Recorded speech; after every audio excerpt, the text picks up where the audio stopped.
Duration of transit of various planets, ये हमने पहले भी किया था, इन टर्म्स ऑफ मूवमेंट किया था कि कौन प्लैनेट कितना चलता है, ये क्लियरली लिख दिया कि सन जो है 30 दिन चलते हैं एक राशि में, मून 2.25 दिन, मंगल लगभग 45 दिन, मरकरी लगभग 30 दिन, वीनस लगभग 30 दिन, जुपिटर 12 महीने। तो उससे क्या होता है, साल बता, जनरली जुपिटर किसका कारक है, बच्चों का कारक है, शादी का कारक है। जब भी किसी के 7वें घर में जुपिटर का गोचर होता है, शादी के योग बनते हैं। तो अब मैरिज के बाद भी तो जुपिटर होता है, 7वें घर में तो आ ही सकता है ना जुपिटर, तो कोई मैरिज के योग नहीं बनते। तो वो देशकाल परिस्थिति के ऊपर डिपेंड करता है। व्यक्ति आपके पास आए हैं, आपसे पूछ रहे हैं कि मेरे बच्चे की, बेटी की, बेटे की या खुद की शादी कब होगी, तो आप नेक्स्ट देखो जुपिटर कब सप्तम घर में गोचर करने वाला है। जैसे इसी हॉरोस्कोप को मैं दिखा देती हूँ आपको। सैटर्न का तो मैंने बता ही दिया 2.5 साल, राहु केतु 1.5 साल, आते हैं उसी के ऊपर। और ट्रांजिट के लिए भी कुछ हाउसेस बताए गए हैं, ये सब हम नेक्स्ट क्लासेस में करेंगे। इनका भी है, देखिए ट्रांजिट में भी बड़ी डिटेल्स हैं कि ऑस्पिशियस और इनऑस्पिशियस ट्रांजिट्स फॉर जुपिटर क्या है। तो देखिए इसमें एक्चुअली मैंने इसलिए देख के बता देता, मुझे पता है ना कि 11वें घर में जुपिटर का गोचर हो रहा है, तो बढ़िया ही है, वेल्थ का प्लैनेट है, लाभ भाव में गोचर कर रहा है, तो बाद में ये रूल्स, सेट ऑफ रूल्स आपके पास भी होंगे, तो आप देख के इनऑस्पिशियस तो 6-8 नहीं है, शुभ प्लैनेट है, लड़ाई नहीं कर सकता वो, 6-8-12 घरों में गोचर कर रहा है, तो फिर अच्छा नहीं रिजल्ट देगा ना, खुद अपने क्या ही कर लेगा, बिल्कुल साधु संत आदमी लड़ाई के घर में गोचर कर रहा है, उसके बस की कुछ नहीं है, he will not be able to save you. जहाँ पे जैसा प्लैनेट चाहिए तो वैसा रिजल्ट हमें। अब मैं आपको जुपिटर का एक बार और बता देती हूँ। This is it in transit, ये देखिए। तो अब ये हॉरोस्कोप कुछ थोड़ी सी बदल गई। अभी इसी जी की हॉरोस्कोप नहीं है, अभी किसी और की हॉरोस्कोप है। तो अब ये जो भी व्यक्ति हैं, ये अभी जुपिटर का ट्रांजिट कहाँ पे हो रहा है करंटली, देखिए आप जरा।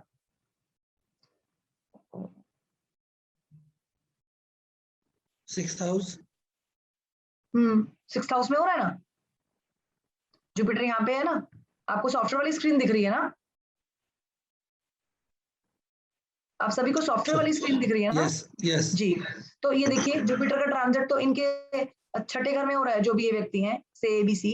तो अब ये जो एबीसी हॉरोस्कोप है, इसमें अब ये आए आपके पास कि हमारा जी शादी कब होगी, कोई इनके लिए पूछने आया तो अगले साल, यही 2 साल पहले आते तो फिर ऐसा नहीं है, योग आते जाते रहते, क्योंकि अंतर तो आएगा ही। अगर जुपिटर, अब इसी चीज को हम, और दशा भी इनकी बाय द वे जुपिटर की चल रही थी, जुपिटर की दशा भी थी और जुपिटर आने भी वाला ट्रांजिट में यहाँ पे, तो such things will be activated.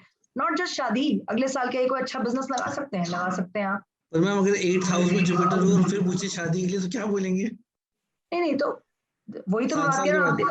नहीं वही मैं कह रहा हूँ कि खाली वो नहीं है, लेकिन ये इजी है। अगर आसपास ही है, कोई पूछने आ जाए तो फिर